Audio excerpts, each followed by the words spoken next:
Ice cream lovers, welcome to this session of Scoop School. Nice to have you here. We're continuing with our food safety series. And I've got a very personal question to ask you. When was the last time you had your ice cream tested? I'm not saying tested by, this tastes pretty good. No, I'm not talking about that. I'm talking about taking your product to a lab and actually physically having it tested for a couple of different things which we're going to talk about in this video. And if the answer is never, then maybe this is a good video for you. Now, you don't have to do this. A lot of manufacturers, ice cream shops, aren't mandated to take their product to have it tested.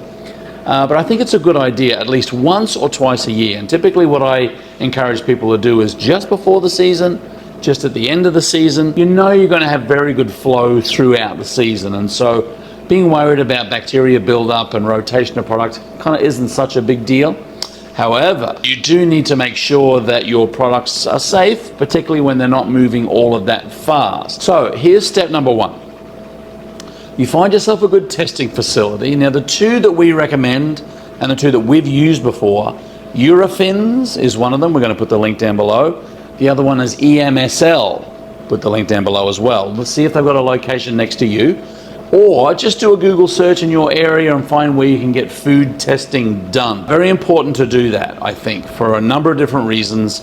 I think you know the reasons. But anyway, let's kind of touch on the types of tests for ice cream. And they're not overly expensive, to tell you the truth. They might be anywhere between 60 and 120 bucks per sample. Now, the first of which is your standard plate count, which is basically your bacteria per gram. Now, you want to make sure that that number is below 50,000. Anything over 50,000 standard plate count or bacteria per gram is kind of considered to be on the cusp of being not safe. So again, you may want to take your standards, vanilla, chocolate, strawberry, your butter pecans, maybe some of the new flavors. Just take a random sampling down, get a standard plate count done, get a look at those numbers and just kind of determine that yes, you're in a safe range. If you're not, then again, safeicecream.org. That was a bit of Hector Salamanca then. Safeicecream.org. There might be some answers for you as to how you can kind of reduce that and may get some a little bit more clean product to your customers. The second is a Coulifform Count. Now, Coulifform Count is really detecting, for want of a better word, feces, kind of pretty strong bacteria in there. Now, for vanilla, which is generally the most clean flavor, you want less than 10 coliform per gram. For every other flavor, chocolate, butter pecan, mint Oreo, your peanut butters, should be less than 20 coliform per gram. There's a bit more flexibility on the other flavors because you're adding different ingredients in, and that kind of, you know, the spectrum opens up a little bit. Now, they're the two that I would recommend getting done. Your standard plate count, your Coulifform Count.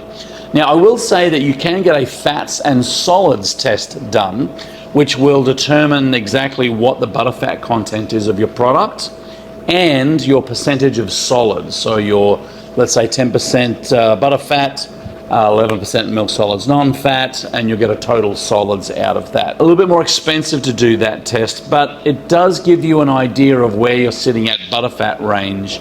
I know some ice cream shop owners that buy a lot of mix like to get that done once a year, just to basically take that to their mix company and say, hey, you know, everything's on the up and up here.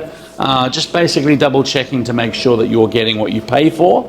But remember too that when you start adding ingredients to these flavors, you may be dissipating the fat. We've spoken about that in other videos. You put a lot of fruit puree in there, high water content, you're dissipating the fat level of that product. So anyway, again, I think it's really important to get your products tested. It gives you a lot of peace of mind knowing that if there's a problem that perhaps hasn't even been detected yet, you can nip that in the bud. Again, Eurofins and EMSL are the most commonly used, have the most locations around the place, but you can just do a simple web search yourself.